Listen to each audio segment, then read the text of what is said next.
Ilog, ang ginagawa nyo ay tama dahil nakita natin nag-improve yung mga pre-test and post-test scores at I'm very happy to hear also na ang goal ngayon is to add the other municipalities in the system. So ako naman I am here to learn about this devolution concept.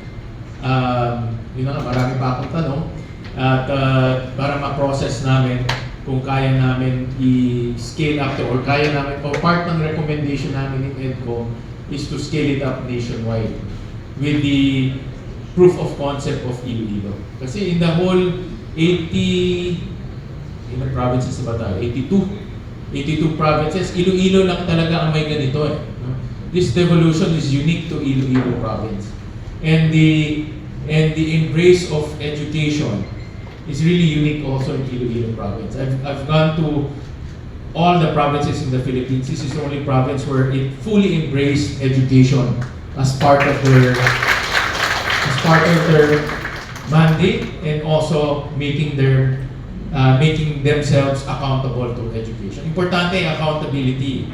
No? Kasi diba, since kung hindi clear ang accountability, walang gagalaw. So importante may accountability. So with that, thank you very much for the presentation. I hope meron tayong Q&A. No, I hope meron tayong Q&A so we can expound some questions and learn from the experience of Iloilo province. So maraming salamat po. Magandang hapon.